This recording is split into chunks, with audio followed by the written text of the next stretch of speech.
Welcome to another exciting episode of the Fans of Motion podcast. I myself am Brent Walter, and this is my co-host. Well, we're both co-hosts, I guess. Josh Stofferson. Josh Stofferson. Chris Christopherson does not have a monopoly on using his first name in his last name, so that's where the monkey or Josh Stofferson came from. Plus, we share the same birth date, so there you go. Oh, that's important to know. You know, and I would have wished him a happy birthday on the page had I known that day. Well, he's a big Night Ranger fan. I don't know if you guys have ever talked. Is he really? Oh yeah, or are you just making that up? No, he kind of stopped being a big Night Ranger fan when Fitz left. He was really a hardcore classic era guy. I remember he hated Man in Motion because Fitz wasn't there. I mean, I remember we were at a bar, and I think halfway to the sun came on, and next thing I know, we're in a bar fight. You know, it's just like, hey, we're fighting because he was pissed that someone's playing non-Fitz Night Ranger. And there for a while, he was really hitting the sauce. And he was thinking about changing his name from Chris Christopherson to Fitz Stofferson in honor of Fitz. So yeah, I mean, it's just one of those things where, you know, you just never know who's big Night Ranger fans. Chris Christopherson, true story. A star is torn. True story, all true. I live. Yeah, I think it was on Wikipedia. I'll have to look that up. Yeah. Anyway. How y'all doing? Today we have a special episode that Josh has been wanting to bring to you all. It is going to be about record collecting. I don't want to say record collecting so much as it's about Dawn Patrol. It's a Dawn Patrol episode of all the different variants out there from around the world. Josh is going to either surprise you, make you broke, or bore you. One of the three. You know, pick, you know. Well, we'll let you all decide that. I tell you what, Chris Christopherson is going to love this episode. But basically, at the end of this episode, you're going to be able to take a Night Ranger Dawn Patrol album. And like that album I just held up, this one I just held up, I could go through there and hold up 5 more. They all look exactly the same. They're all printed in the United States, but each one of them is different. Each one of them is printed at a different time. And the cool thing about vinyl is you're basically holding a little piece of history. You go pick this album up at your used record store, you buy it, you know, off of an auction website. Originally, this album was pressed in 1982 or 1983, and some kid out there, hey, I'm going to spend my money on this new Night Ranger album. And that's where it came from, was that original era. So it's just cool. You can kind of trace the history of, you know, the band and the record label, and just when, okay, I can hold up a Boardwalk record, and this was printed either on the first run, or you can look at it and this one was printed on the second run. So we'll go through all that, and it'll actually help you. This episode will, if you're also collecting other albums from Night Ranger, because some of the same stuff discussed will be with Midnight Madness and Seven Wishes. So you may be at home, go, hey, I have a copy of Seven Wishes. But when you look at it after this episode, you're like, oh, well, okay, I have this label, and there's a totally separate label that was printed in 1987 that I now need to go get if you're a collecting nerd. So, and it'll help you if you collect other artists, because you'll start looking at your records and like, holy crap, this is totally different than, you know, or you'll be like, holy cow, this episode makes me want to drink and I'm going to skip it. But don't. Stay on here. We need to get our 100 views that we have a week.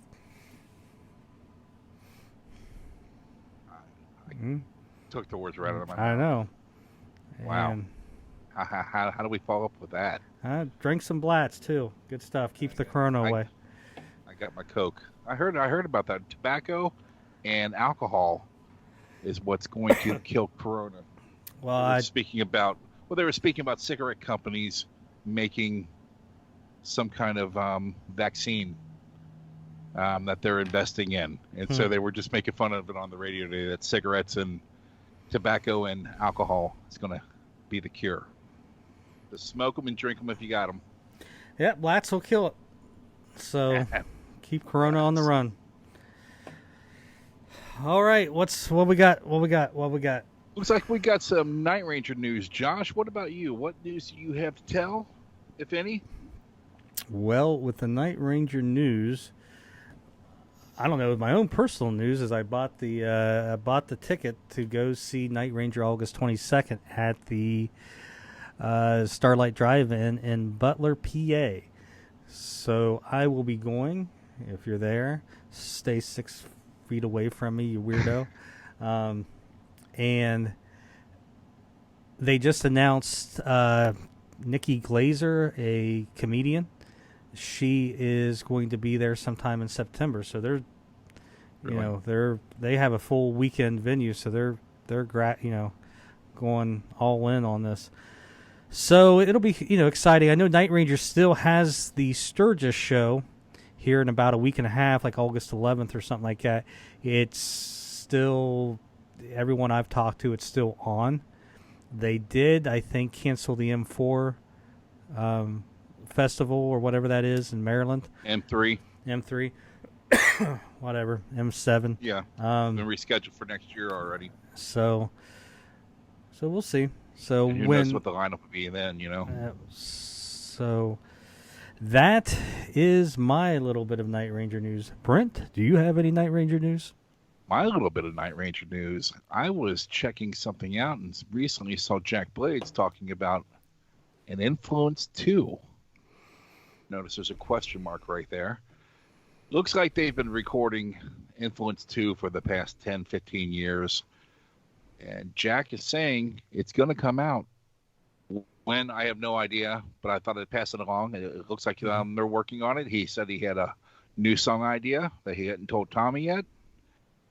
And hopefully we'll hear something new.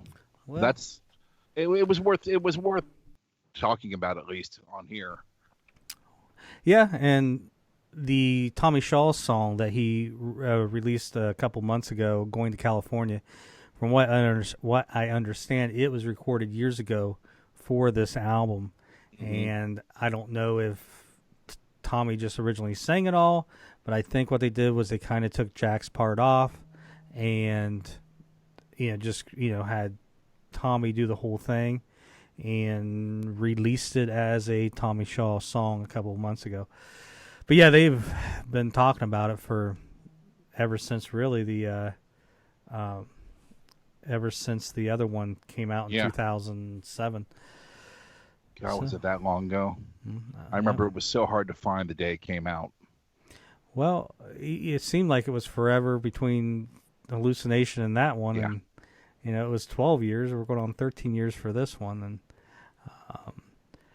it's, I don't know. I don't know if they're as close as they've always been, or a covers album shouldn't take that long to do. That's the easiest type of album to do, and it just could be that they don't want to compete with, Night Ranger's been releasing albums almost every year there for a 7-year stretch, and Styx has had some new stuff recently, so don't know, but it'll be cool if they get that done, and it'd be even better if they, number one, are able to tour, and number two, they do.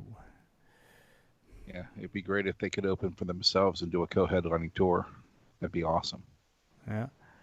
So I was lucky to see him in 2007 a couple times. So great story. I got to meet Jack Blades in like a service tunnel in this cabaret in Akron, Ohio. I'll have to tell that story sometime. But I barged in this like service tunnel. I don't know where the hell I was going. I just heard Jack back here, and it got to where like Jack was all gung ho talking to me. I had a Dawn Patrol shirt on, and next thing I know, like I have to go, and Jack's still talking to me. I was like, that's a great situation to be in, and but cool story. I'll have to get into that one day. But Influence 2, hopefully coming to a store near you. Yes. Cool. Okay, Josh, what new stuff do you got? I wish I had some new stuff to show. I got new this. to show. So when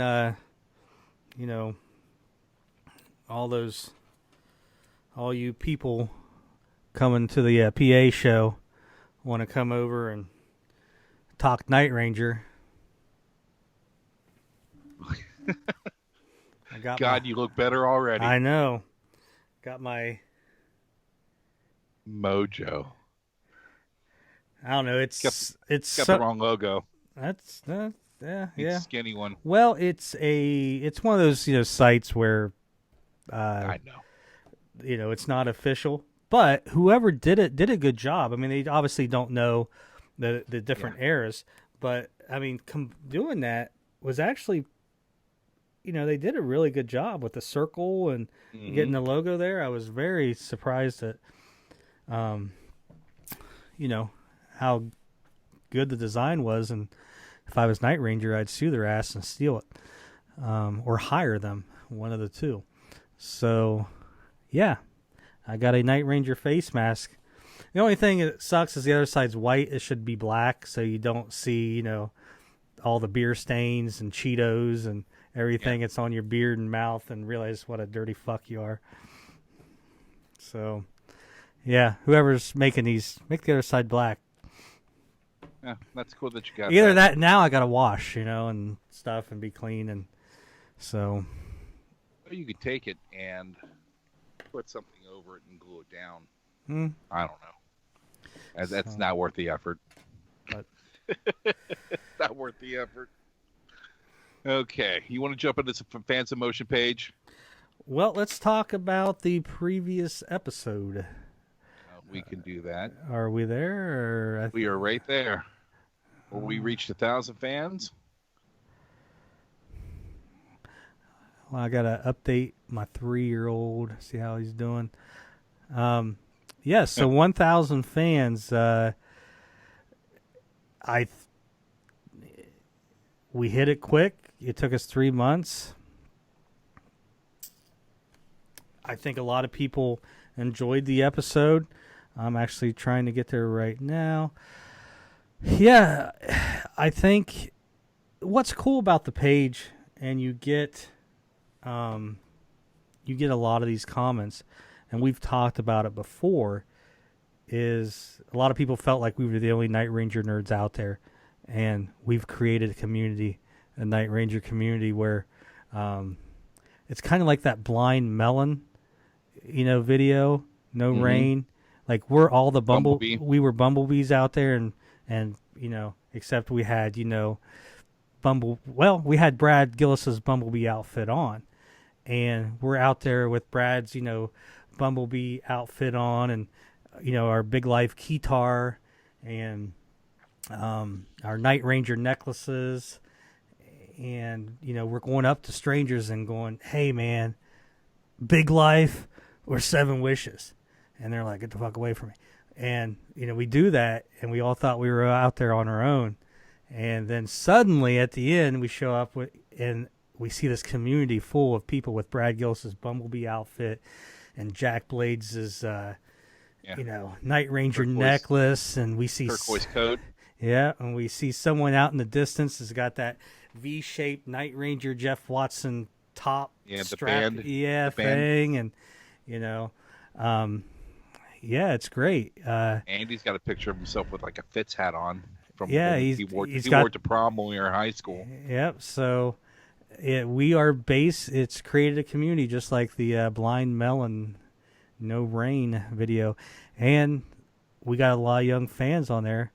Go to this little contraption called YouTube and Google Blind Melon No Rain, and you shall see what we are talking about. But yeah, that's the general consensus of a lot of people is we have, created a community, and everybody's posting cool stuff. Just, hey, I listened to Night Ranger today, and here it is on the radio to do stuff they're buying. Border Patrol agents, Yeah. So, it's coming along good, and there's all kinds of information out there, and there's new people always popping up. Of course, we got the regular partners in crime. Beth and Emily and Jackson and Lisa, Dwayne and all those guys and girls and Mark Greenway but we got new people, Dave Nettleman and I don't know if I pronounced his last name right, but Tom Chapin. And you still got the old ones, Robbie Swink and Darren Smith are always been there, Mike Smith. So I could go on and on. Ed, I guess Hochstatter, or you said Hochstatter. He's finally started listening. He said he got through episode 1. He says he listens to us when he goes hiking or jogging. So Ed, look to your right. There's a bear. Freeze. Don't move. I can't remember who it was now. I think it was Mike Smith said something about he was listening at work, and all of a sudden we mentioned his name in the episode, and it kind of startled him, like, who said my name? And he realized it was in the episode. So hopefully he just shit his pants again with us mentioning his name. But I love seeing the new people that come on. They get so active. Mm-hmm. I'm trying to think of our buddy out of Pittsburgh. I can't remember his name off the top of my head. I said, Tom Chapin. Yeah. He just got. He's been. Yeah. I mean, I think he's loving the page, and I love seeing his interaction on the page. Mm-hmm. It's really cool. We got, like I said, Lori Pierce and Patrick Fitzgerald is posting something every day. An album, a cut from every album, and I could just scroll through here and mention a ton of names. That's a good thing. So, we're going to do that Romper Room. Do you ever see that show Romper Room when you were a kid? I don't think so. I don't know. The lady at the end of the episode, she'd hold up this magnifying glass, and it was like this big, and she'd say, I see Emily, I see Dave, I see Josh, I see Andy, she never said Brent. And I'm like in first grade going, and every time the episode would, and I go, bitch never says my name. That's what I would think in my head. Bitch never says my name. Well, say my name, Josh. Go ahead. She never even got to the point where she could call you by your first name. She just never called you at all. You say it, Josh. You know what I found really rewarding out of this last episode? That Andy and I have created a new dance craze. Yeah, shit. Now, the look on your face. Now, first of all, when I saw it happen in unison, that's how keyed in Andy and I are. We've grown up since we were 12 and 13. And so whenever we ever spoke about King Cobra, it was always do the Cobra. And when you said that, we had no idea you were even going to mention the words King Cobra. And the look on your face, knowing you had no idea that King Cobra ever did that. You were never lucky enough to see them in concert twice, were you? No. I had their cassette maybe in 86, but... Well, I was going to go through YouTube videos to see if I could find the singer doing it, if there was something posted. But when I found the group picture in Carmine doing it, I was like, that's good enough. It backs me up. So, yeah, I got a real kick out of seeing that being posted on the page. And I'd already forgotten about it, because when we do these, there's so much off-the-cuff stuff that comes up that it's not rehearsed. I mean, of course, you all can tell that. I do have notes. I'd be stupid not to have notes, but this, I want everybody to post themselves doing a picture. Make this your profile picture of yourself doing this. And then if you want to do it to Josh, you do it this way. Well, just tell me I'm number 1. You are? Yep. We're number 1. Anyway. What else we got there? So we've got some fans of motion. I got King Cobra. That's great. We got some fans of motion stuff that's going to be recognized by yours truly. First one I want to do is me. I had found these pro shot pictures that were from the a night, 35 years of night in Chicago. WNBC. Thank you. And I posted them on the page because I knew anybody that were there would love to have a pro shot picture of themselves. And plus, I found Andy and Gary in the crowd, and I put little red arrows above their head. I'm trying to point to it, but I can't. And what was cool was seeing how many people were at that show, people pointing out where they were, thought it was really, really a neat thing. I wish I'd been there. I was going to go, but when Gary wanted to go, Andy had a little car, and I was going to be the guy that got stuck in the back seat, and I didn't want to be in the back seat. My fat ass crunched up for 6 hours there and 6 hours on the way back. So that's why I didn't go. No big deal. You gotta be dedicated, I watched it man. on TV that night. What's that? So you gotta be dedicated. Just pretend like you're going to the moon in an Apollo capsule, and Yeah. I can't. There's more room in that. I think my son had just been born right around that time, and it was just one of those things that I probably thought about going and like, do I really care if I have a relationship with my kid and stuff like that? Yeah. And it was close, but I decided to not go. So funny thing was, the last time I was there, I went when Paul Stanley was there, and that was November 6th. My daughter was born on November 1st, so I went shortly after she was there, or after she was born. I had tickets to see Paul Stanley the night she was born, and I was in Pittsburgh, and I'm calling up my buddy, telling him, I was there at that show. "Oh yeah. I had a ticket, and so I was calling my buddy saying I can't go. I'm on my way to the hospital, blah blah blah." So I went to see the Paul Stanley in Chicago, and I literally made the trip in 24 hours. Went there, and came back all in the same night, and if you look really quick during Hide Your Heart, I wore my all orange Bengals Chad Johnson jersey because I was meeting Andy and Bobby at the show. They drove out separate. They couldn't wait on my ass. They went ahead and left, but they were spending the night, to be fair. So I'm up on Michigan Avenue. I figured I'd have something they could spot me in.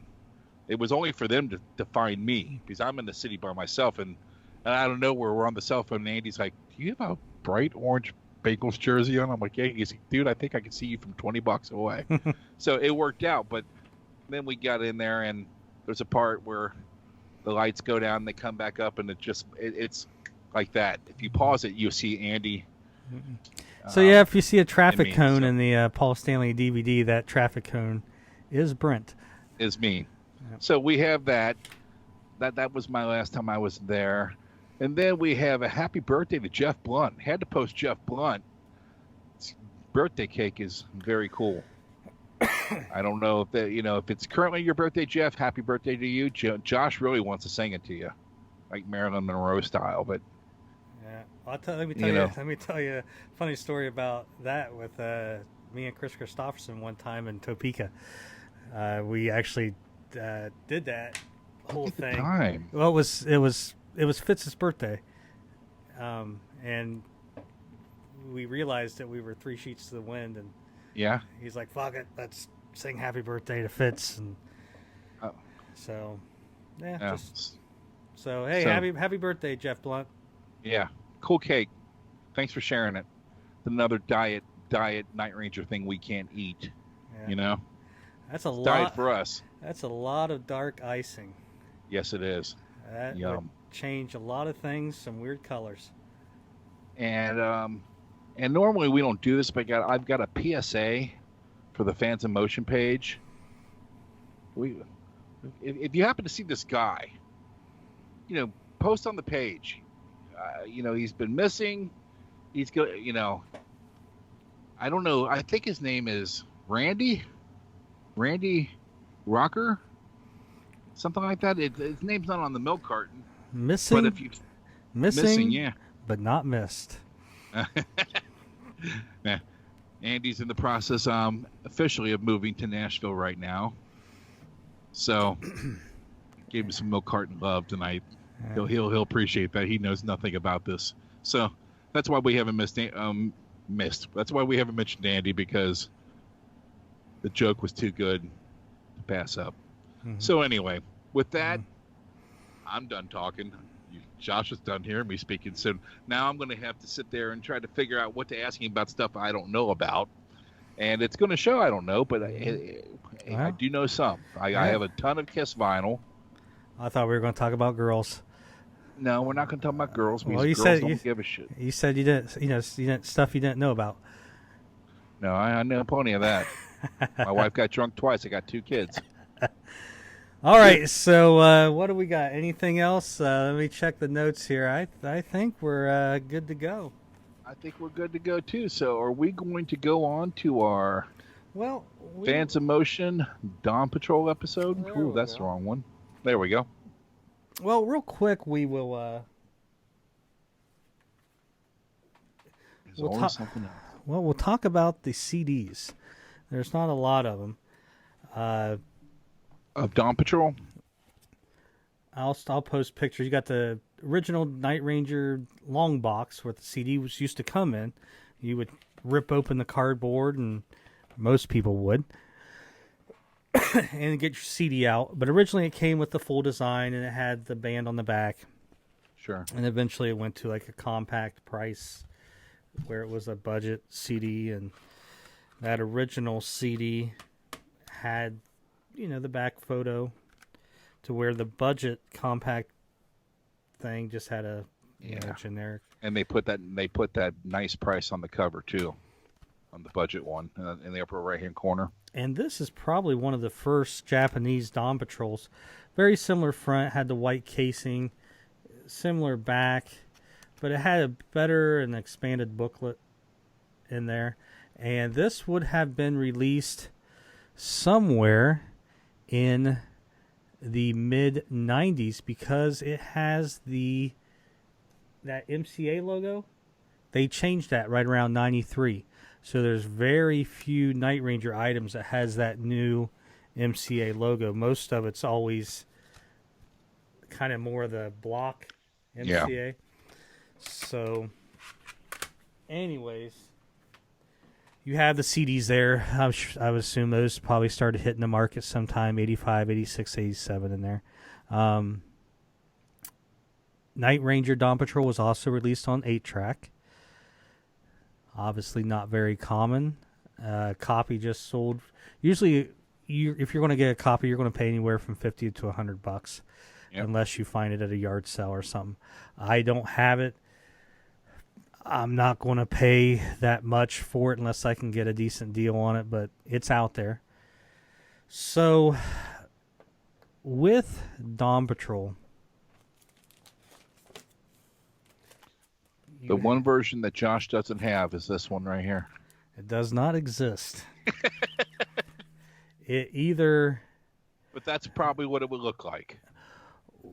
Correct. So those who don't... Yeah, with that Ranger logo. Basically what Brent... Those who are just listening to the audio, Brent is showing a photoshopped album where it's just the Night Ranger logo without the word night at the top, which originally we think is how that Ranger logo would have looked. And allegedly, they printed 10,000 copies with that Night Ranger logo. There's also been some, talk out there that they covered that logo up with a sticker. Not one of those albums has ever surfaced in almost 40 years. The band members have said that people own those. I have actually went to those musicians that they said they do not own it. And so one of two things happened. They were never pressed. It's just, a story that got out there. Or they did press 10,000 copies of that cover and threw it away and destroyed every single one, which is rare that every single one would, get destroyed. Usually, a couple make it out, but at the time, Boardwalk is not doing the best of business, so maybe they're not shoveling a lot of stuff out the door because they're almost ready to go out of business, which leads to collecting Dawn Patrol. Is Night Ranger signed to Boardwalk Records. The album is released on Boardwalk Records. Boardwalk goes out of business. MCA picks up their contract. So you could pick up this record and pull out the vinyl, and it could say Boardwalk Records or it could say MCA. The MCA would have been pressed in 83. Boardwalk would all be 82, probably early 83. So, and I'll post pictures. You're going to have two types of Boardwalk promos. If you can see that, and I'll show a picture of it. It's actually a weird kind of promo stamp. It's kind of circular. I don't know if you can see that or not. For sale. Yeah. It says not for sale. So these would be the first copies that kind of go out. These would be the copies that radio stations would get. And they put that on there so they can't be returned for cash. And Brent? Yes, sir. Well, I'll go into that. There's the circle, and then there is your standard. Not for resale. Block type style. So there are two Boardwalk first presses that have the promo stamps, but there's two different kinds of promo stamps. They're both U.S. versions. And it's saying that was released November 1st, 1982. I don't remember. I'm just looking it up real quick. That's what I was doing. I was looking down. So what got me to realize that there is a first pressing and a second pressing of the Boardwalk records is... I can participate on this one.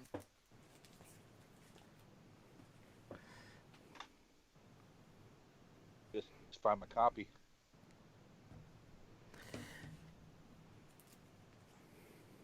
Dun, dun, dun, dun, dun, dun, dun. Participate, damn it. So, on all these early Boardwalk promos, if you look here, there's like 3 icons. None of them say Bruce Cone Management or Bruce Cone Management. So all these promos have nothing about Bruce Cone Management. So the promos are the first thing that are sent out.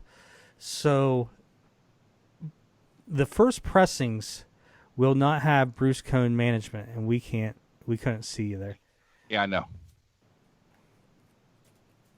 Now you will. There you go. So if you look right there, lift it up a little bit, and I'll show a picture. There's going to be Bruce Cone Management. So what happened was they pressed these. All the promos do not have Bruce Cone Management, and the regular versions that are sold in the U.S. do not as well. So the first run has no Bruce Cone Management on there. Nor it doesn't have give the gift of music, right? I think those are on every copy. Are they? No, you're wrong. No, yes it is. It's on there. So on the first one too? Yep.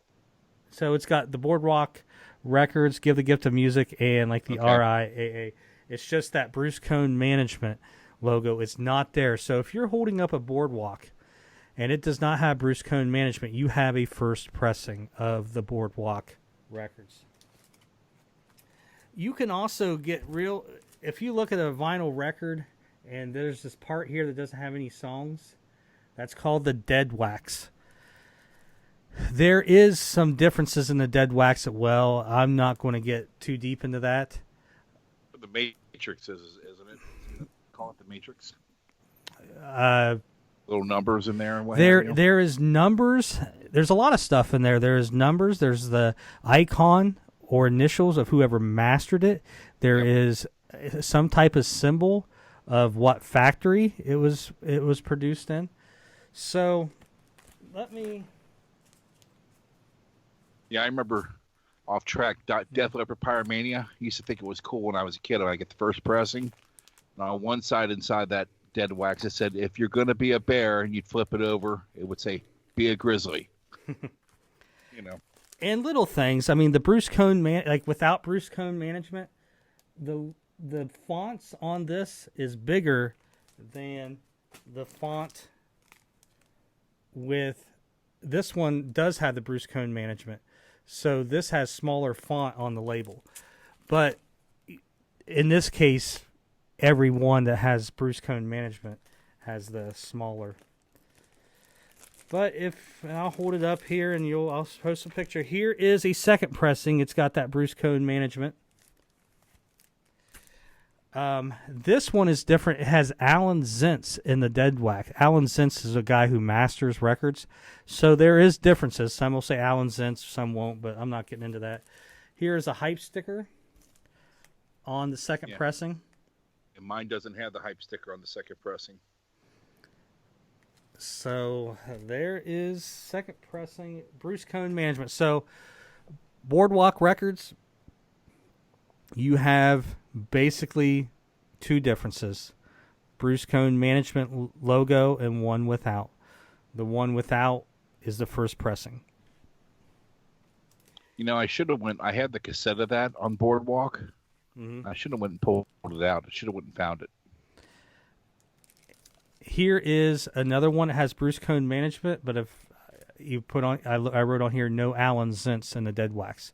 So this, when it has that, usually what happened is one's printed in one factory, one's in the other. I just don't have enough research, or desire to go farther in. Just the name Allen Zintz is not on the dead wax. So you could have a second pressing with the Bruce Cone Management on back, and still the vinyl would be different without the Allen Zintz and the dead wax.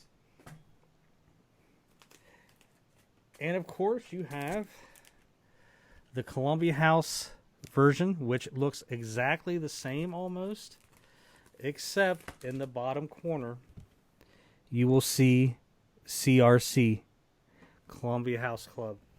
Columbia Record Club. Columbia Record Club. That's what I said.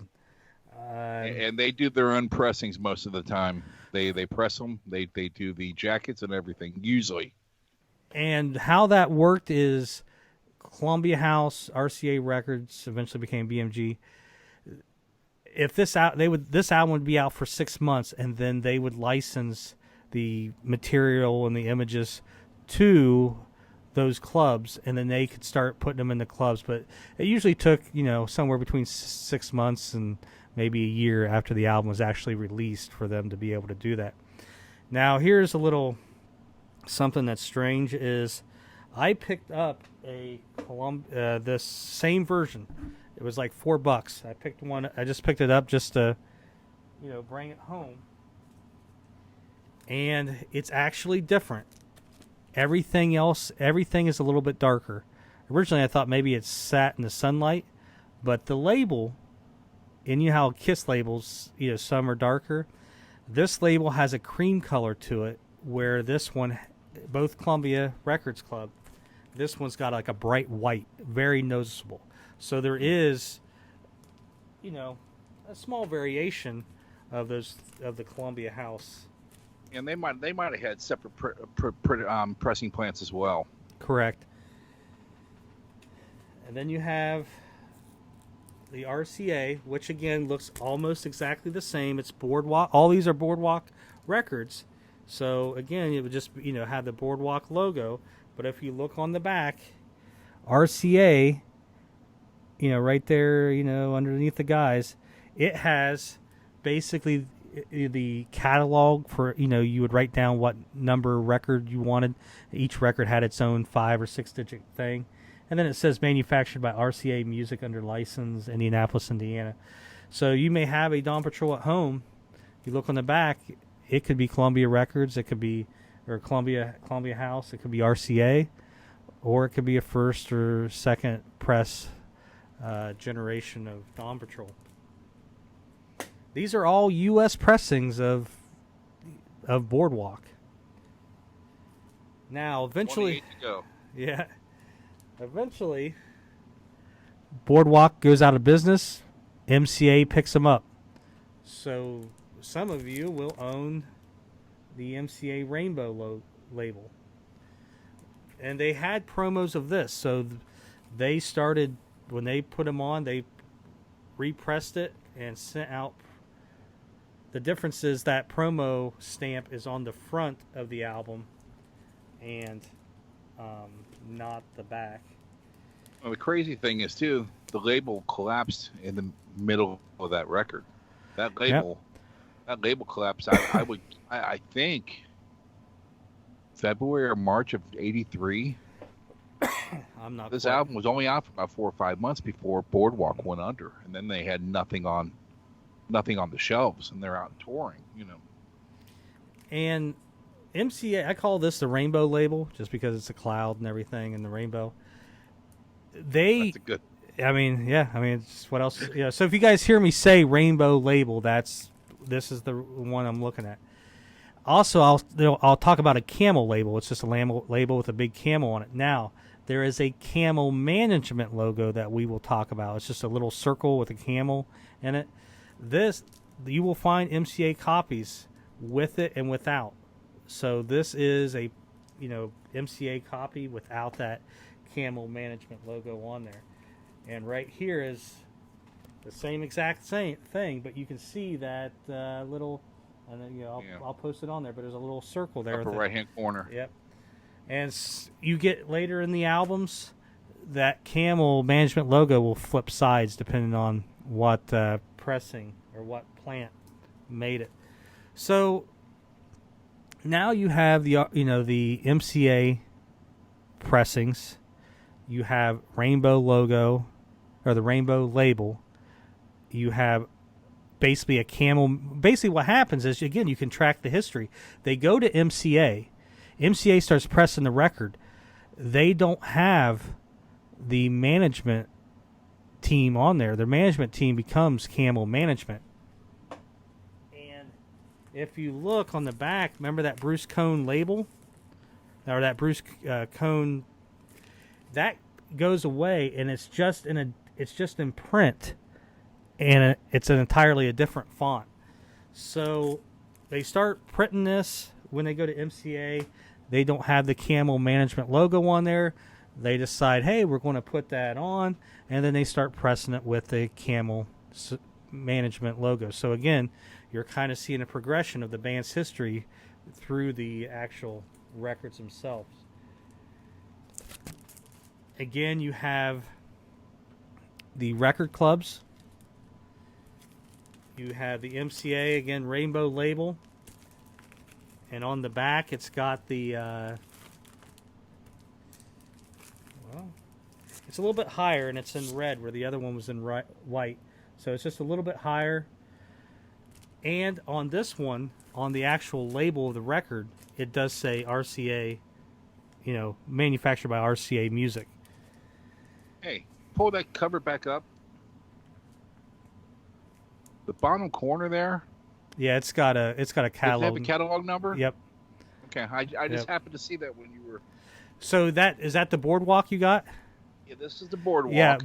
Yeah, Boardwalk. It's a totally different catalog number, and they didn't have it on the front. So when you have an MCA, the MCAs start putting that catalog number on the front of the record. So that's, again, you could look at the record itself and just say, MCA or Boardwalk on the big label. But if you're looking at a picture and it's just the front cover and you see that little writing there in the corner, it's an MCA over a Boardwalk. Yeah, immediately. Yeah. I guess I don't have a Columbia House. I don't, unless I've got it down here farther. What, with that label? Yeah, with that label. So don't be out there buying them. I need one. So eventually, Seven Wishes is where I gauge this. Seven Wishes is released with that rainbow label in '85. In '87, Big Life is released, and the only label it never has a rainbow label. It has this Camel label. So I know by '87, MCA is using just that Camel logo or that Camel label. So somewhere between late '85 and somewhere in '86, they start using this Camel logo. And so somewhere in late '85, '86, '87, they start repressing, MCA does, the Dawn Patrol record. So you might have this at home, and it has that Camel logo, and this is actually a Dawn Patrol that was printed well towards the end of that, their run in the 80s. So if you have that logo, you're looking at somewhere 85, 86, 87. And it's just weird that, vinyl was kind of on the way out then, but they decided to, do another run of Dawn Patrol. And I have never seen Midnight Madness, a U.S. version of Midnight Madness, with that. So they repressed Dawn Patrol, but they never repressed Midnight Madness with that. Your knowledge, anyway. And then you helped me with this. just kind of something weird. And it's weird because it doesn't have the right actual catalog, but it's Dawn Patrol. This one does have a cut corner. Yeah. But it's got that stamp on the front. And you said those were like discount records. They would stamp the front so they... That was the cutouts. Yeah. Which the cut corner, but I got some that don't have a cut corner. And they have that Camel logo. So they went and repressed it, and then they probably couldn't get rid of them and had to... Yeah, that's what I told you. All the MCA records that would come in for our discount bins always had the catalog number. Well, it's not stamped on the front. It's not the actual record, it's still MCA 5460, but and then it's some kind of code for some type of code. But they're not always in the same spot. It looks just like the kind of like the promo gold stamp. Yeah, it's actually and it's got indented into the cover. Here is something. Yeah, so that way you couldn't take it back and say, "Oh, I bought this and I get $8.99." No, you get $3.99. Here now so those are all the U.S. versions. We've hit the biggest market, U.S. So you got Boardwalk and you got MCA Records. With the Boardwalk, you have no Bruce Cohn Management logo, and you have the Bruce Cohn Management logo, and then your Columbia Records and your RCA, and then with MCA you have, the rainbows, the Camel labels, and then the management circle with it and with not. So that's all your U.S. versions. So basically, you're going to be able to pick up your record and see where it was pressed. And if you're into collecting, suddenly hey, I have Night Ranger Dawn Patrol. Well, you have one of many options, and you can, if you like collecting. The good thing about Night Ranger is the records aren't too expensive, so it's affordable, and you can have fun with it. And I've discovered this all on my own, so you don't have to go through the pain of doing it. And it was fun, but it was time consuming. And I got it more organized when we started doing this podcast. I knew some of this stuff was different, and I looked out for stuff. But when I actually, I got to know what I'm talking about. I had to dig stuff out and finally realized what I was missing. We talked about this one a couple weeks ago. So they pressed it in Canada, and this is a Canadian promo, and we showed the CBS Epic Records. Yeah, but it's still Boardwalk, so I don't know if they actually they might have been just distributed through CBS. Actually, it says right here on the back it's Boardwalk Records distributed by CBS. And it's got the Boardwalk logo, but this was the one that had that cool Boardwalk press release, and it had a really good in-depth story about them getting together. So that was something new I just got, but it was pressed in Canada, originally on Boardwalk. And here's a non-promo version. That promo has Bruce Cohn Management. I'm just kind of curious to see if that one... Yeah, they both have Bruce Cohn Management, so you can tell just by that they printed the Canadian versions a little bit later, so it probably wasn't released in Canada at that November. It may have been, but it depends.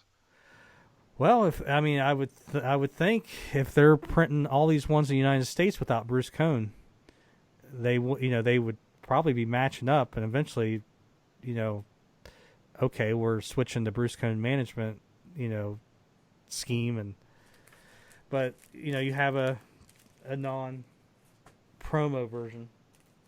Eventually, well, I guess why they're on Boardwalk, Boardwalk isn't worldwide like MCA will be, so they are basically having other labels release this overseas.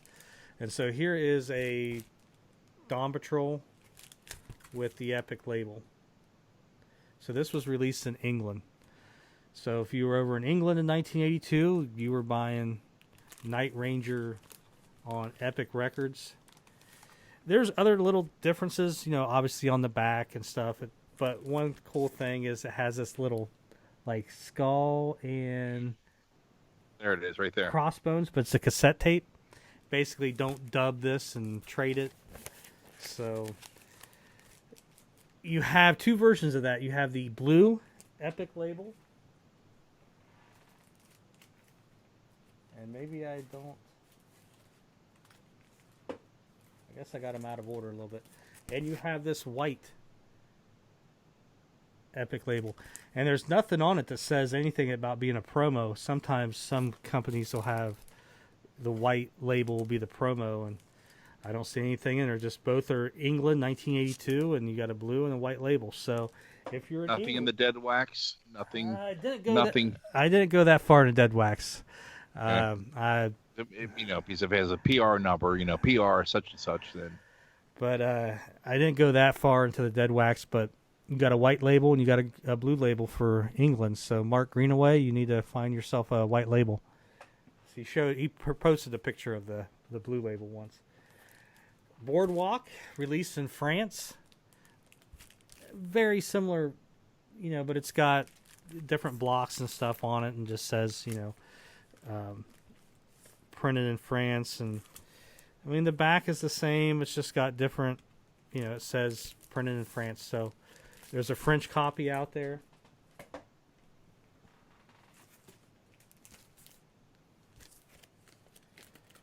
I don't know. I guess I got some of these out there. It's another Canadian copy, so they're a little bit out of order. Here's a good one. Korea. So another thing and it's hard, I can't really take a picture and show these, but I'm sure you have some Kiss records that are the same. It could be the same record, but the feel of the record is different. Some have a glossy feel, some have like a real dry feel.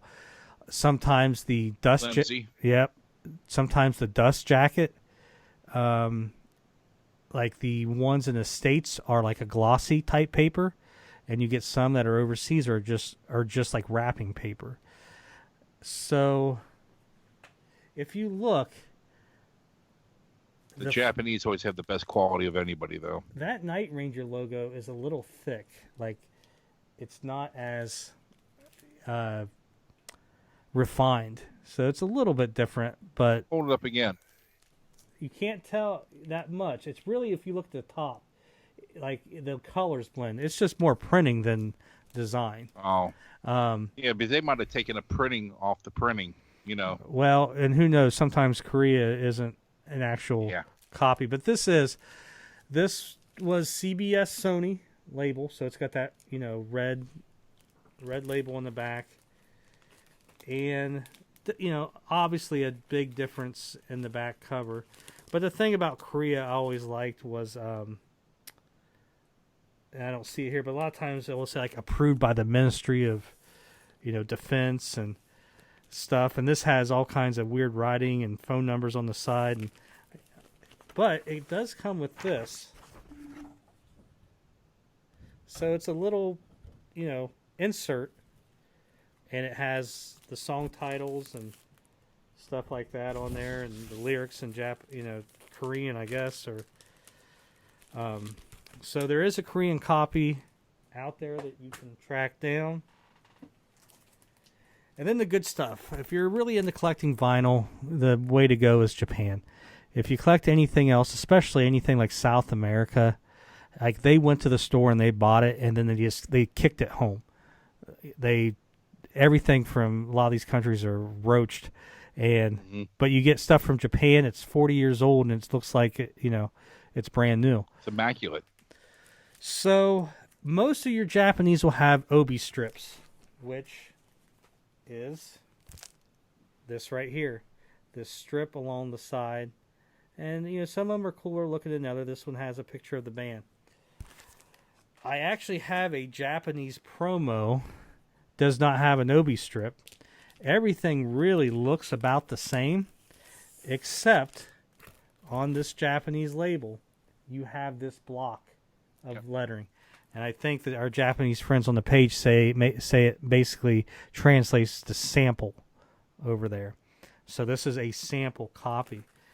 And if you read the history of Dawn Patrol, it's a World War I. It references different things, but Dawn Patrol was World War I, airplanes, people jump, parachuting down and all that stuff.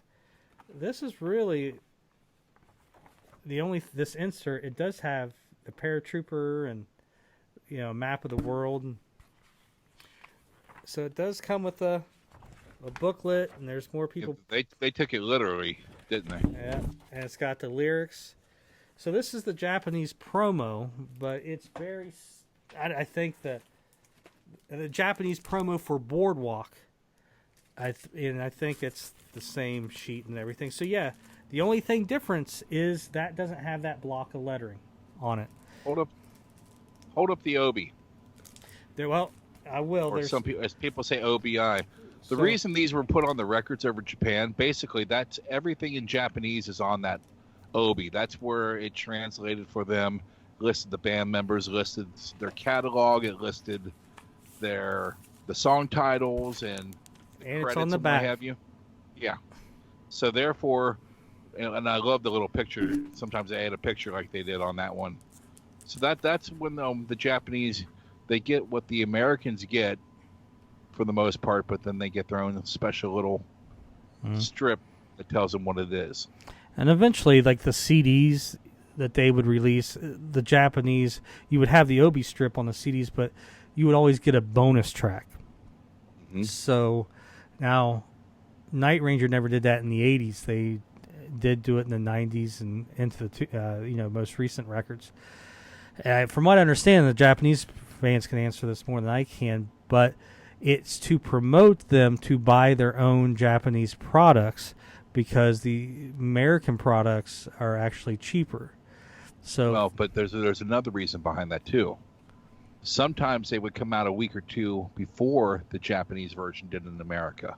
So the labels over there would also demand a bonus track to hold them off from buying the import.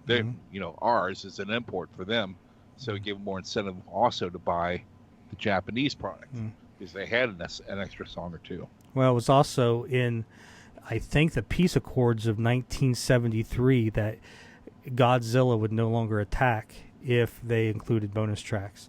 So, fucking Godzilla, man, he was an asshole. And wow. And on top of Godzilla, we had Mothra. It's like Mothra. Yeah, well, that fucker, If you're gonna make the joke, make it right. right. I don't know.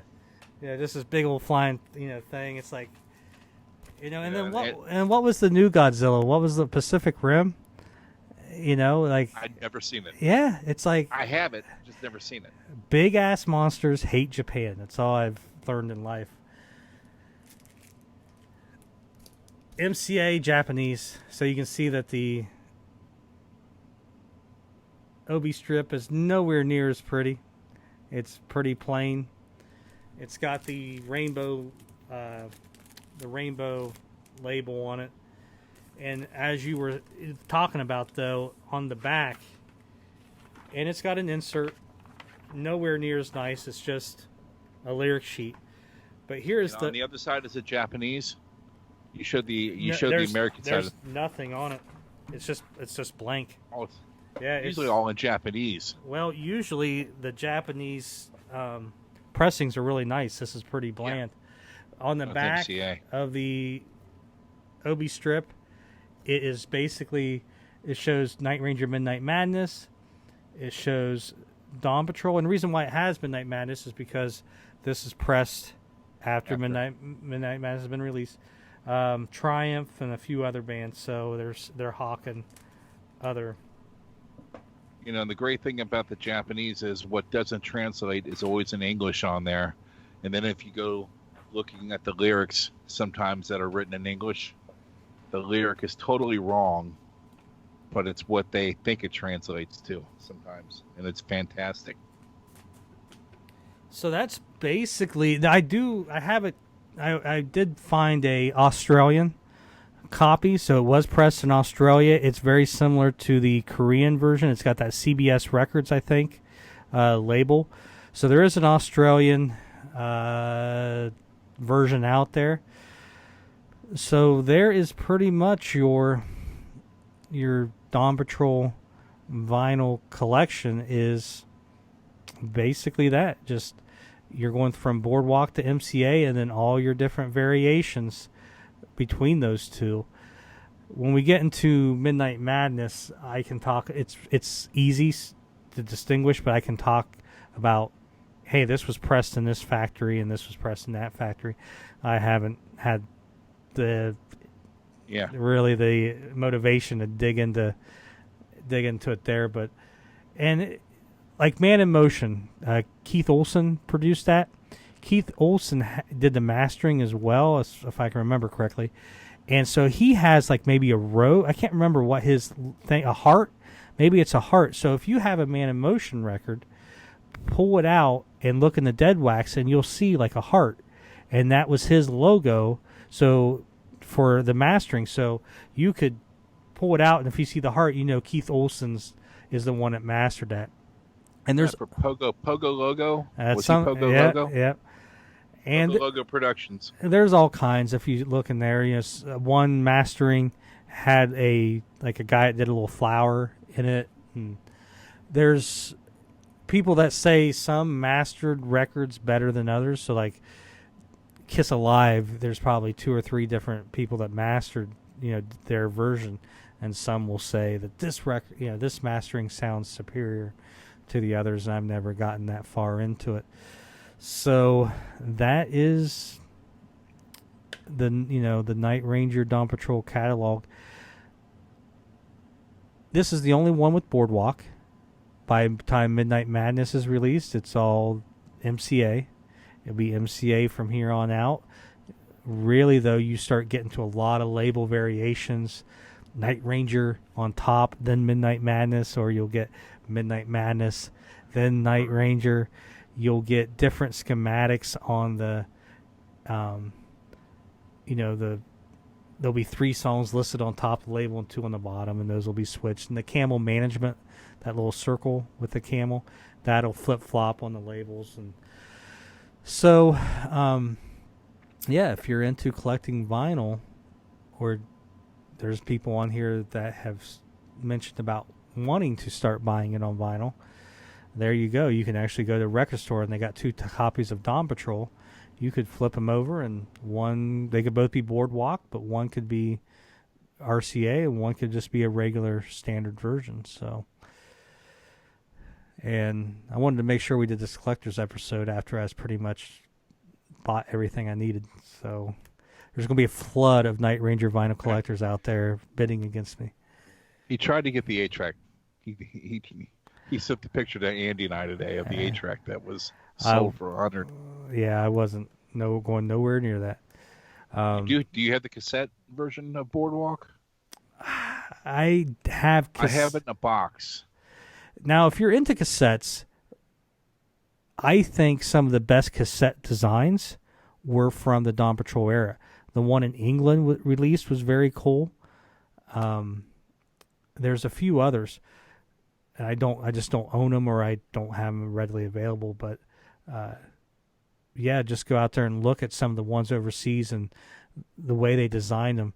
You know, cassettes in the United States, especially the MCA ones, were so bland, and until you got very country looking. Until you got to Man in Motion, they didn't put much effort. Well, I mean, maybe Big Life, but they didn't put much effort into the cassette release.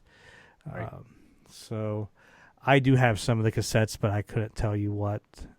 The Boardwalk version has a bright, it's either red or orange spine. Haven't seen it in years. I have it. Yeah, there was, I think, in England. I saw one from England, and it was only like $5 or $6, but it looked cool. I just wasn't going to spend $7.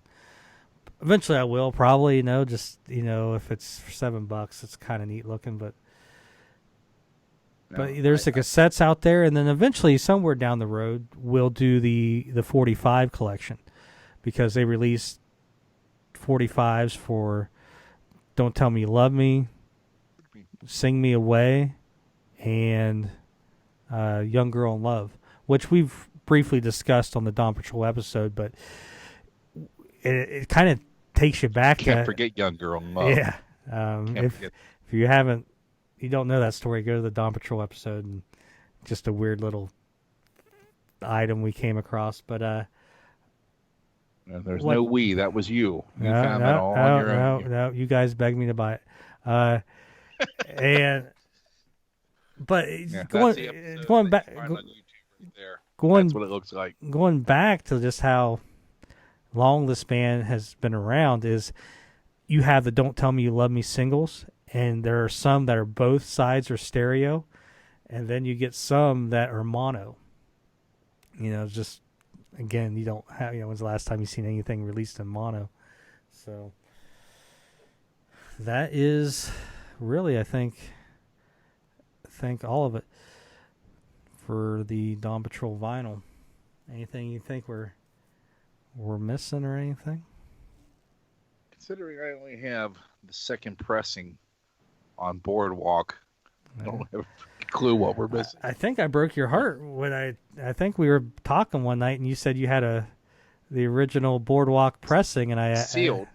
But I noticed. I knew something was different on the back from my original one, and it was the Bruce Conn. Yeah. But it's still a second pressing sealed, and the only reason why I say it's a second pressing, there's two reasons. One, logic. They didn't have Bruce Conn, and they get management. They either got him a little bit afterwards, which I don't think is the case, or they just forgot to put that on there. Sure.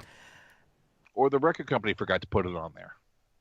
Or that. But I also had to consider one plant was using one without, and one plant was using one with, and they're being pressed at the same time. So really, they're not first or second pressings; they're both first pressings, just different plants. But every promo that I've seen from Boardwalk does not have that Bruce Conn management. So that's what really leads me to believe everything off the... What plant were those pressed at? Well, again, if they were being pressed at both plants, you would probably see promos for each. And I haven't seen a promo. So to me, and here's the thing, I don't know how many plants Boardwalk had. MCA had 2. I don't know. They didn't have. They probably just had the one, so they print. So they were distributed up in Canada by somebody else. Yeah. So that tells you a lot right there. So, to me, probably like I said, with the promos all not having that management logo on there, that is originally how it was pressed with all the promos. All the first ones to the stores had that, and then they decided, hey, let's add that on there. And then everything else printed with MCA or printed with Boardwalk. Then after that had the Bruce Conn. So, but the cool thing is, if you got the records and you see something different, post a picture and let's see if we can find any differences or anything that I missed. Did you ever pick up on the irony of Casablanca Boardwalk in MCA? Well, I know the Casablanca in the Boardwalk. I'm not sure how they're fitting in with MCA. Okay, well, Neil Bogart started Casablanca Records, and of course, Humphrey Bogart is on the first label. They call it the Smoking Man label, and blah blah blah. 3 different labels for Casablanca. Then he sells Casablanca to Mercury Polygram. So they take all that over, and Neil goes out and starts Boardwalk Records. Well, Neil dies, Boardwalk goes under, MCA takes it over. The last label released on a Casablanca, well, it's a Filmworks label, but they had a second one and the third one, they had camels all over Casablanca. When MCA got to the end of their labels, they had a camel. It just, yeah. It's just weird that a camel shows up, Well, I don't know. One thing I don't know, and I guess I have to look. Camel's the management anyway. Camel's the management, okay, and it's still on the label. Well, it's on the label. I don't know if there are. Here's something. Everybody, go to your record collection and look at your MCA records, and see if they use that Camel logo on other artists. I don't know if they just use that for, since they were under Camel management, if they just designed that, that might be a Night Ranger exclusive. Yeah, thing. Just kind of like for instance, I have Keel sitting right here, okay? And on Keel, no matter where they went, they had this Gold Mountain logo right there. See that right there? Yep. And and they're on A&M Records. And so then they went to another label, and it was Gold Mountain still. So I wonder if that had something to do with their management. Like Lit is Dirty Martini. Ding, ding, Dirty ding, Martini ding. shows up on, hey, just pulling something that could be Camel related. So therefore, Camel management, they go ahead and put the Camel logo and actually do a Camel label, and they reverse it on Big Life. I listen to you. Not much, but I do. Yeah, I just wonder, maybe that is a actual custom label for. I think it is Night Ranger, because I told you the story, and we'll tell more. A certain someone gave me their manager's business card, and it was Camel management, and it has that circular Camel logo on the business card. I will tease that for the next episode that we're going to possibly release, or in 2 more episodes. We'll discuss that. And MCA, I will show it. And MCA has a older label, and you probably remember this. It was black, like a dark black, purple. Yeah, like with the green and a green's M, they were 3 different colors. Let me see if I can find it. Here's just a quick photo, and I'll post it. So it's black with the rainbow. Oh, that rainbow one. Okay, I was referring to something else. So go ahead. Night Ranger was not on MCA when they used that. But there is 145 release where I don't know if they found old stock or what, but they did release it on that 1970s. I think they actually stopped using it in like 81. But again, we're going down that rabbit hole some other time. But so yeah, what I've always liked about vinyl is you're picking up a record that, some kid bought in Night Ranger's heyday, took it home, listened to it, was listening to all those songs. And who knows, life gets in the way and you forget about those bands, and you only, have your certain hardcore fan base that still holds on to that stuff. I mean, when you sell 1 million records, obviously everyone's not going to hold on to their stuff. But also you can kind of go through the history of the band just by going through, your labels and what's going on with them. And it's fun. And I like, throwing the old record on the turntable and hearing that original sound. Now, my question for you is, and I don't want to get ahead of it, do they have any picture discs whatsoever anywhere? No. Okay. Not I'm referring to picture disc, and this is not Night Ranger, folks. This is a European version. This is the band Keel, and this is a shaped picture disc because the Night and Rock and Roll Animal. And, these were always cool to get. You can see the grooves right in the middle there. And I'd never seen one for Night Ranger. I figured, well, if anybody's going to know, you're going to know. By the way, that's autographed by Mr. Ron Keel. There you go. There is a Damn Yankees picture disc that someone in Israel is making. And it's not official. Totally counterfeit. Yep. Bootleg. It's just someone. He wants $300? Well, he probably has an offer it now, and someone offers him $80, and he'll take it.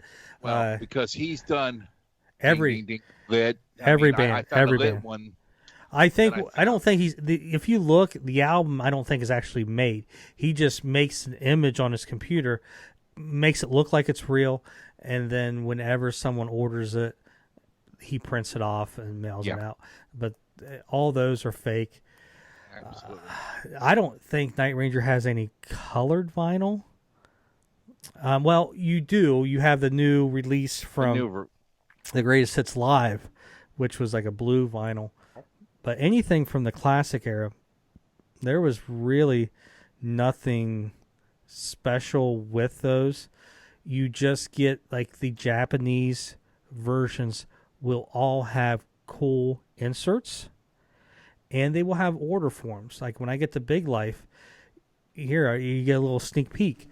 If you get the Big Life and you're going to order something from Japan, make sure it comes with the order form, or you're not getting the complete package. In Japan, most of the time when you buy a Japanese record, you want to obviously make sure it has the dust jacket, but you want to make sure it has the obi strip. You want to make sure it has the correct, sleeve. You want to make sure it has any inserts, and most of your Japanese come with inserts. And a few of your Japanese records actually come with order forms. And Big Life has an order form that has the necklace and stuff on there. And, if you're wanting to get the right one, if you're going to buy it, you're spending $30-$40 for a Japanese record. You want to make sure, you're getting everything. And so all those episodes we do down the road, I'll kind of inform you of because each one does have either an order form or something special in the Japanese version that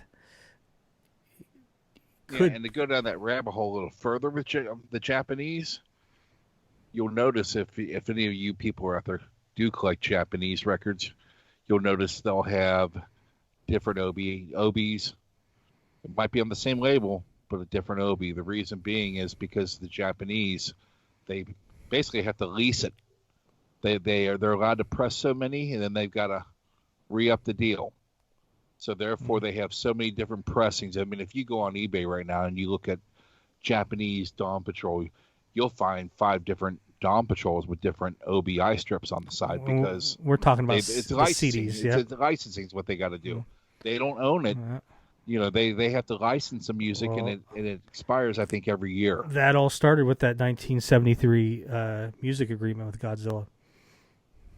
So, but that's the reason why you'll see so many different pressings too. And if you guys remember your music history, in 1998, they went over what they were allowed to press, and Godzilla came back. But I think he took it out on the record companies in the United States, and Matthew Broderick had to step in and stop it and stuff. The best part about that Godzilla movie back then was the Taco Bell commercials and the little dog, "Yo quiero Taco Bell," and he's, and he said, "Here, lizard. I don't know if you remember that. I remember that, yeah. Here, lizard. That was the funniest damn thing about that whole movie, was that Taco Bell dog. So, yeah, the 45s will be fun. The great thing about 45s is all the different photos. That you pick up a Dawn Patrol, they have the same photo on the back. And the good thing about 45s is everyone they use rare photos, rare covers. Everything's different, so it opens up that whole collecting world. So I really enjoy collecting 45s, and I think that's why a lot of people collect Kiss 45s. It's a totally different photos and designs than you would, collecting the record.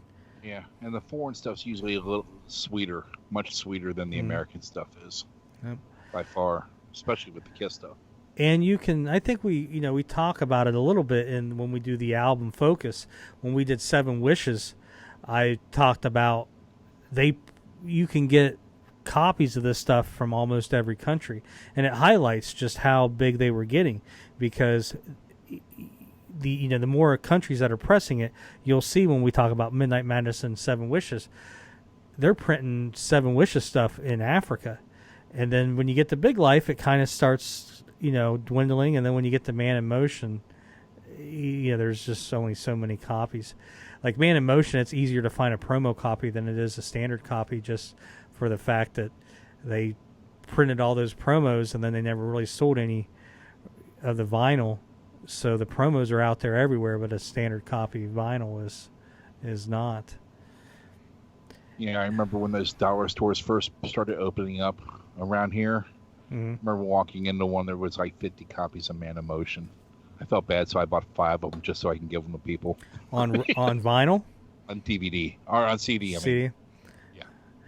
I remember when being a little bit older after it came out, you would find that in the, with the drill cut or whatever. And it was the one album that none of the other albums was ever there, but it was always, Man in Motion. So, so if you look at, if you're looking at your Man in Motion to buy it online, you'll see a lot of them will have like on the bottom right hand corner just a little, square rectangular piece kind of cut out of it, and they would drill them, and or the rectangle would be a saw blade. They'd hold it up too. Yep, and basically what it was, if it had that, replace the case. Whoever's selling it, they replace the case. You couldn't return it for, if you were a record store, you couldn't return it for full value. So what else we got? I think that's all for the Dawn Patrol. All for the Dawn Patrol. We've got some more stuff. We've got a new episode coming out. Of course we do, but can't really talk about it because well, we don't know if we're going to use that one yet. Yeah, we got an episode in the can, but we will decide whether or not to use that or not. We're kind of a little bit in a holding pattern just because of Andrew moving to Nashville to pursue his Garth Brooks tribute dream. Himself some Garth Brooks, that's for sure. Well, he's like wanting to be the first Garth Brooks tribute in drag. I'm like, okay, yes, I get it's a unique angle, but I think people would like the drag more than the Garth Brooks, but I don't know. Whatever. It's acceptable these days. Whatever makes him happy. Black is white, down is up. Yeah. Is that is that from the Addams Family? That hand on him? No, I think that's a predator got him, child predator. Well, he seems to be enjoying it, so whatever. Yeah. Yeah. That's why I chose this picture, because it makes it look more devastating. Yeah. Poor guy. Makes me want to find him. Here, let me look over here. Nope, not over there. Nope, not over there. So we got new music, and I am holding up, for those that are just listening, the new record by Dennis DeYoung. That's a Van Halen album. Well, it was used on the Commodore's album back in the 70s. Yeah, I know it was. But hey, if it's good, steal it. So, I like Dennis DeYoung in the 70s was great.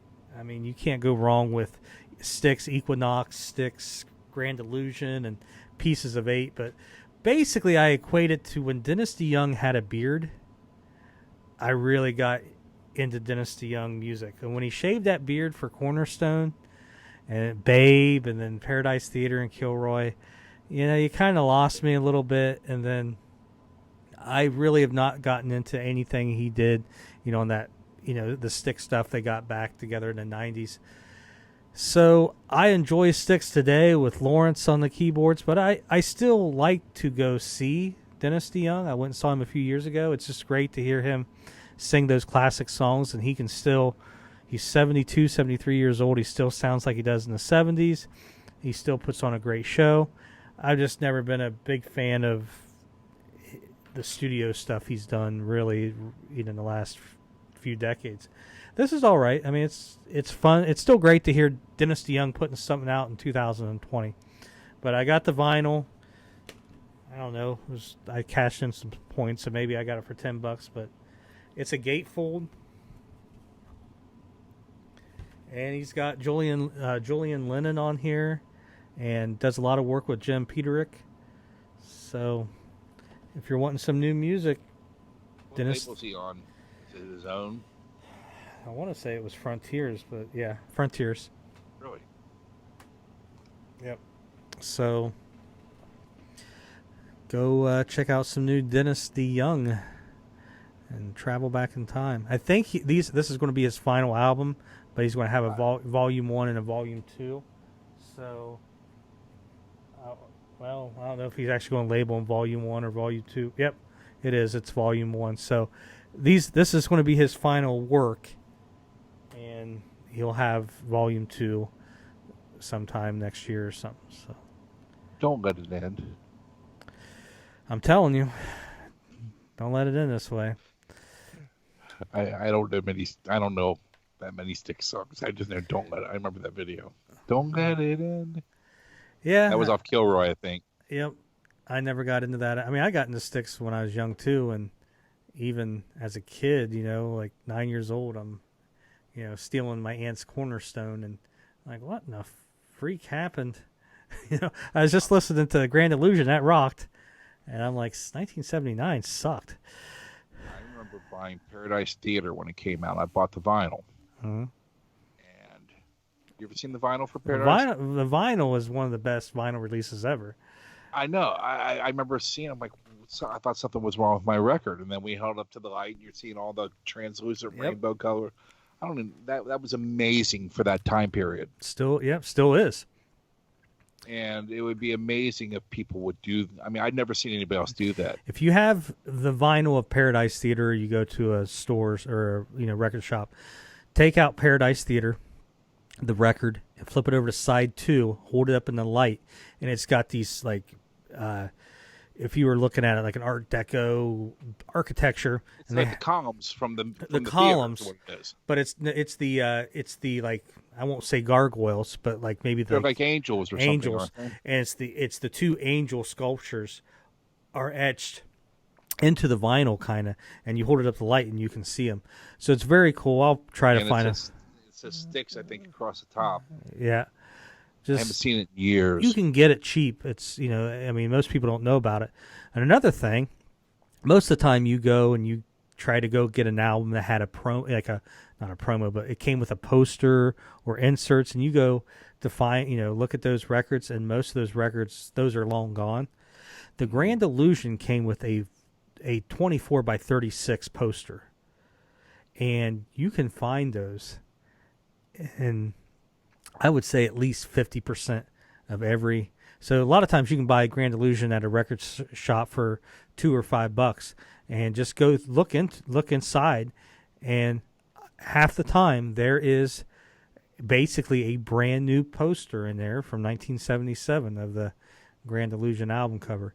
Maybe that's the reason why no one ever hang it on their wall, but it's just one of those things. Most of the time, the percentage is a lot lower, but I probably sometimes for $2 I'll just buy them, and if it's got the poster in there, just to have have the poster, because I need 15 of them. So Sure you do. What else we got? Anything else? I have nothing else. I have no new music to talk about. Well, actually, yeah, I do. Lit. No, band called South of Eden, formerly Black Coffee, has just released their new single. It's on YouTube. Look for South of Eden. I don't know the name of the song off the top of my head, but it's very they're very AC/DC-ish mixed with Van Halen. Just a good band, and they're on, I believe, a national label. So this will be their first big release. There's an independent release, and it's on Amazon. You can download it. It's black. They're called Black Coffee, and the album cover is basically it's I-75, and there's 3 road signs going into Columbus, Ohio. And really good band. I think Lisa played them a couple weeks ago on her show. I think they opened for Great White, played in 2019 up here in Columbus, a little summer festival, and I'm pretty sure Black Coffee opened. Good band. Yeah. So that's what people always complain out. There's no good music out there anymore, and there is good music. You just have to make a little bit of effort. And the thing is, a lot of people are ingrained. I want to hear that song I've heard a million times that makes me feel good, and they don't listen to anything new. So it's out there. You just gotta. Like when Lisa was doing her show and she played Black Coffee, she's like, "Oh my God, these guys are good." And then I said, "Well, here's Dirty Honey." She played Dirty. Oh my God, these guys are really good. Dirty Honey's awesome. Mm-hmm. So get outside your comfort zone and track some new stuff down. I guess what I would say in leaving this episode is, if you have if you collect vinyl and you have your copy of Dawn Patrol, take a picture of it and slap it on the page, and let's see what everybody has. If they've got standard versions or Columbia records or just let us somewhere on the page, either your own post or underneath the link for the podcast, post what record you have, and just be interesting to see what everybody owns out there, and maybe we can discover a new variation. I don't think there's going to be any new pressings, but discover a new variation. And it would be cool if MCA would, or Universal now, would re-release some of these on vinyl, a new a 2020 pressing and updated insert or something like that. Just to have those other companies could also do it if they wanted to buy the licensing to do it, Yeah. Well, we'll get into that. Damn Yankees. They've done that with Damn Yankees. The first one they licensed it to, they were horrible. That was a very not well put together package. But another company could license it and make a colored vinyl, a red vinyl for the lasers coming out of the satellite dishes. That would make sense for a picture disc. Well, everybody's talking about profit, and I don't think they would. I like picture disc. Well, now I'm going to put you on the spot. It's the hot seat spot of the show. Are you going to take the Matrix catalog numbers, what have you, and list them and put them on the page at all so people could see what they have? I'm not. You don't have to. I'm just asking if you're going to do it. I don't know. Maybe I'll do a Kiss My Ranger book. I don't know if I'm going to type it out. I mean, it probably won't take that long. I'm not going to get into catalog numbers and stuff, but it's just if someone wants to do it, or like I said, to me, it's there's not a lot out there. It's just. We'll see how many people watch this episode first. Then you'll know what to do. Yeah. Yeah. So, like I said, we've learned doing these podcasts, and we're just rambling now for the two people that are still listening. Yeah. One thing that we've learned is we can't predict what's going to really take off. Well, nothing's really taken off. I mean, I'm happy we get 100 views, an episode. They go higher than that, but I think maybe you guys, when we did that Damn Yankees, that third album, I think you guys weren't like, well, are you sure you want to do that? And that turned out to be one of the quickest rising episodes we had. And we thought... Yeah, it was just because there was really there's only 4 songs out there that we can talk about. I thought the topic was really good. And I mean, I was proven right that time. I mean, I could easily be proven wrong. All of us have been proven wrong on something. But when we did the ranking of the top 12 records, it's gained a little bit of numbers in the last couple of weeks because we've talked about it on the page. But it was one of the worst viewed, and we thought that was one of the best ones we did. Well, we had fun. So but I want to interject something I forgot to interject earlier in the episode. Dave Nadelman. He went back. He watched that episode, and he went back and started listening to the later years of Night Ranger, going back and checking out 7 and what have you, and discovering there's a lot of cool stuff out there. Like I said, 7 was a product of its time, or of its time. There were, what was that, 1998? Yep. Everything was changing musically, and here you have Night Ranger putting out an album that sounds like Night Ranger.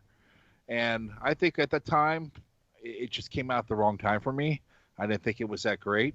I shelved it for 2 or 3 years, and I put it back on. I thought, oh my God, how could I not fall in love with this album the minute I heard it? Mm-hmm. Because, I mean, what is there, 10 songs on the Japanese version, I think? And at least, and I don't count the beginning of Mother Mayhem, where they're kind of doing the little coup. Oh, you're talking Panic Jane. Panic Jane, yeah. Yep. I don't count that as a track. Yep. I mean, if there's 10 songs, 8 of them are strong-ass songs on that album. To me, that album, and that's why I ranked it number 2. Again, when I ranked them, it's what I prefer. If I'm writing a article for Rolling Stone and I'm ranking the top 5 Night Ranger albums, obviously you're going, Seven Wishes, Midnight Madness, Dawn Patrol, in whatever order you want. But to me, when I thought about it, I grabbed 7 a lot over the last 2 decades. And to me, every song on there is really strong, except Kong. But it's still not a bad song. It's not a terrible song. It's terrible. But yeah. They released it as a single. That's another thing. Well, they released "Sign of the Times" as a single too. That's my least favorite song on the album. Well, I don't hate it. It's just my least favorite song. Well, have you ever made love under a big oak tree? If you have, you'll. I mean, I love the way Jack does all this phrasing. Are you a maple guy or I'm an oak guy? So maybe you just don't like oak trees and making love. I don't know. No, I got plenty of wood, so I ain't worrying about it. So,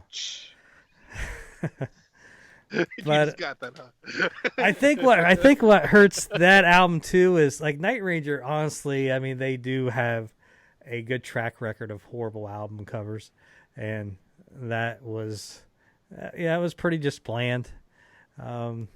So well, I will tell you, I've been trying to.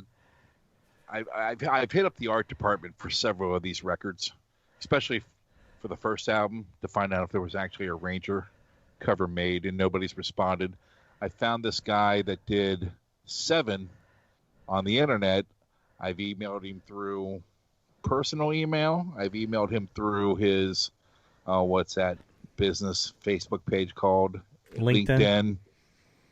Because I want to know where the photo shoot is so I could do a cover for our episode. So, because I don't know how I'm going to get rid of those guys off that thing, Well, what you do is I try to get creative with these covers. I will tell you exactly what we do. I'll tell you offline though, so it'll be a surprise. I already got the idea, and it'll be easy for you. But I don't care if it's easy.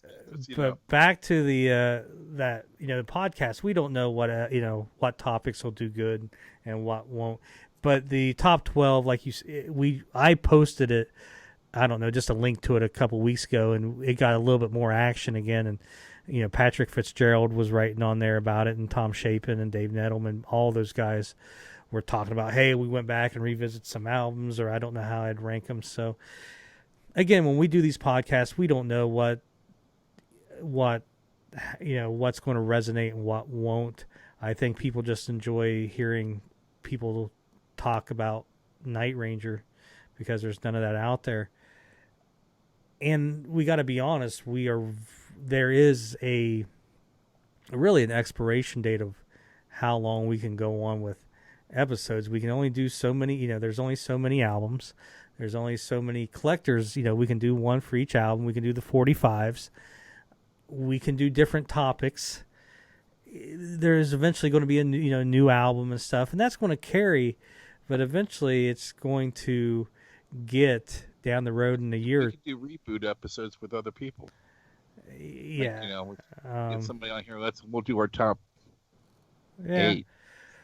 I'm just saying, but then you're just rehashing ideas, and it may not work. But that's one thing we take into consideration too. Is okay, how can we extend this as long as we can? That's why we're not doing the Big Life episode right after the 7 Wishes. We're going to try to put stuff in between, and I usually map out a couple months ahead, and it changes weekly.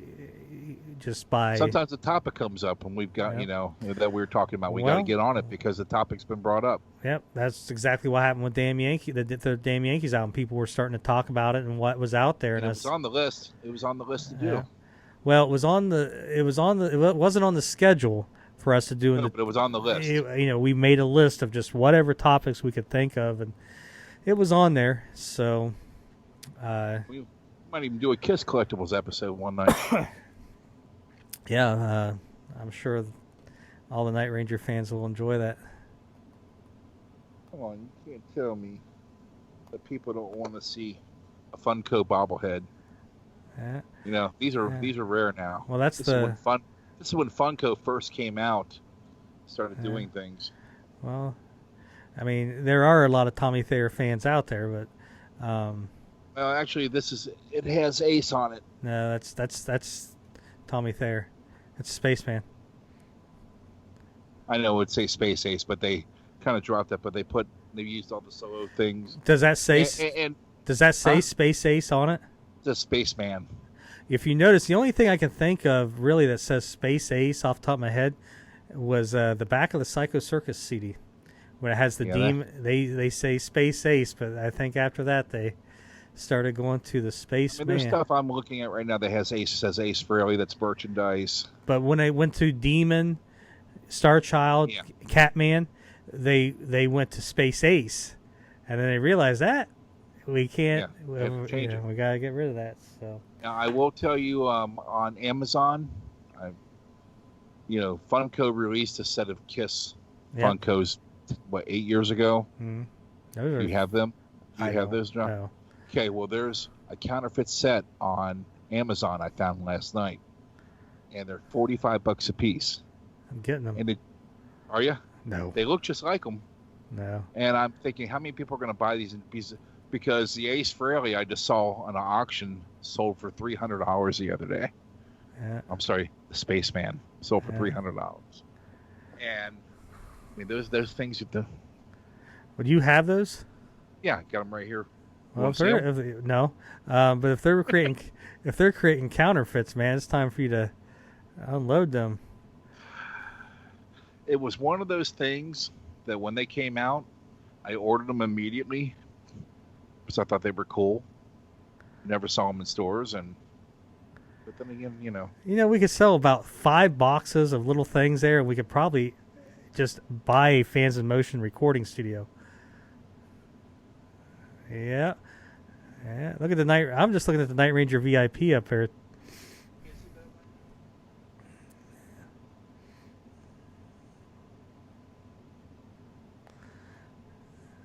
You're dedicated, man.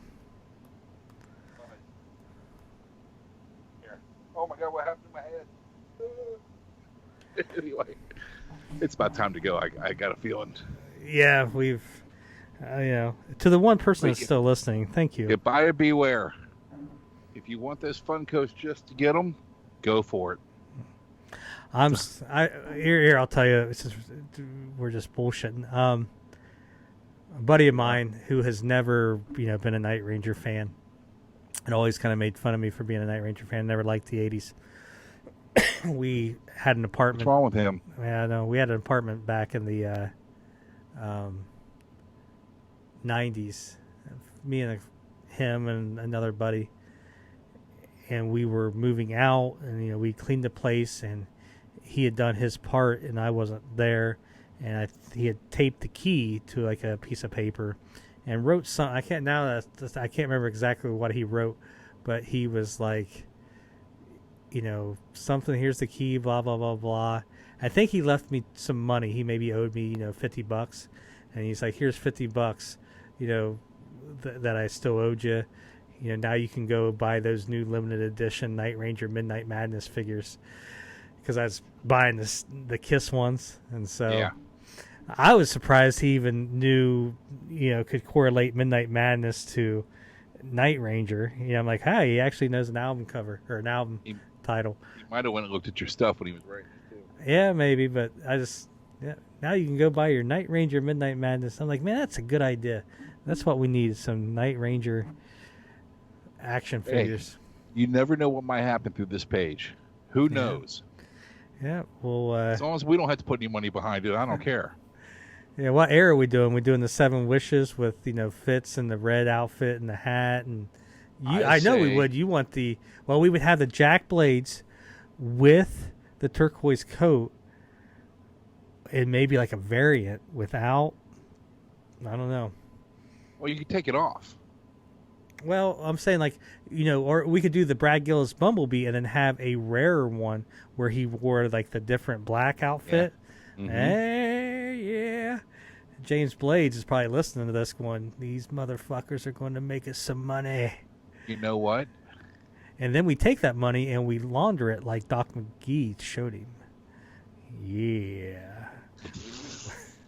Got a plan here. Me speaking no English. Me know nothing. I got a plan. James Blades, call Now, me. there could be things that we could do for that band on this page. I mean, how many shirts have they sold because we told people to go to the page to look? Seriously, I'd love to know. Because whenever you get on that page and you look for certain sizes, they're gone all the time. That's because us large men are buying them. But you know what I mean. Yeah. I'm talking about the jerseys, the two, well, the repros. On a serious note, this page has all the hardcore fans. Yes. We are the ones. I mean, think about how many people on this page bought the $300 ticket package for the drive-in theater. Nobody else promoted it. Yep. And we didn't really promote it that much. You know, but we spoke about it. Blades, call me, get me on payroll. We will dedicate an hour. But in all serious, we do it for free. What are you talking about? You know, I'm going to get a call from Jack. I'm like, you're not the Blades I'm talking about. I want the guy in charge. Give me James. But yeah, I mean, this page has a lot of, there's a lot of money on this page because we are the ones who buy those VIP packages. We are the ones who buy the $300 package instead of the $150 package at a drive-in theater. We're the ones that travel to Chicago, as we pointed out earlier. Yep. Well, we're all ones that go to the shows, but we are the ones that do the VIPs. We're the ones that buy 3 shirts at the show. We are the ones who, when you buy, you release 3 different versions of the CD. We buy those. We're the ones when you release 500 copies of Don't Let Up on vinyl. We're the ones that buy those. And then you sell out and you should release it again in 250 copies as a colored vinyl, and we'd buy those right up. And they never do that. Blades, call me. So, yeah, I mean, there's a lot of money on this page. I mean, think how many people post pictures of them with the meet and greets and all the, the merch and stuff. Dwayne Vickers has all that stuff framed, and all those other. Everybody else has something out there. I mean, we are a that's what I'm looking for. I mean, we are a close knit group. I mean, there's a couple stragglers that just like the Bambi's sister Christian on here. Well, I'm just saying, not the ones buying the VIPs either, but mostly, yeah. There's a good portion, of their. I mean, look at our Japanese fans. Oh my gosh, the money the guitars that people own for Brad's, his repros and. Yep. So it only makes sense if any of those guys are listening to, you got something new coming out, or you want to bullshit, or if you're genuinely concerned about Andy missing, come on the page, and. We've got, we've reached out and different things, and we're working stuff, but it would be cool to, there he is. We owe that to one more shot. Yeah. Somebody might be drunk enough to go, I recognize her. So that's Candy. I think I met her in Tennessee. All right. Well, again, go on the page. Go to our YouTube page, subscribe. Yep. Leave some reviews. Leave good reviews. Subscribe to the page. If you're listening on YouTube and you don't know what page we're talking about, go to Facebook, Fans in Motion tribute page. Go to the page and like. We are still getting the website built. That'll be done soon, which will then get us on Spotify and all the other stuff for all, you tech-savvy people. And on our page, take a picture of your Night Ranger Dawn Patrol album and post it up there, and so we can see what version you have. And tell us a story where you got it, were you, how you got it. Were you out in Topeka one night with cupcakes and women, and you went to your record store and you bought it there in 1983, or was it something you just picked up just a few weeks ago? You got back into collecting and you went to a record store. It's just, you never know what you're going to find. My latest promo copy I found was down near you in Cincinnati at a record shop $5. I got a promo copy of. What shop? I can't remember. It's the one in Clifton. Yeah, it was in Cincinnati. You know, Okay. or Well, some everybody's records is big down here. Shake It Records. But yeah, I got a couple promo copies. You know, $5 each. I got Dawn Patrol and I think 7 Wishes. So show them, and we will be back next week with another long and boring episode that you know you will enjoy. Post your pictures of you doing the Cobra. Yeah, don't do Josh that. wants to see them. Yeah. Post them up there. Yeah, don't do that. All right. Up. We are out of here. Later. Thank you, Fans Emotions.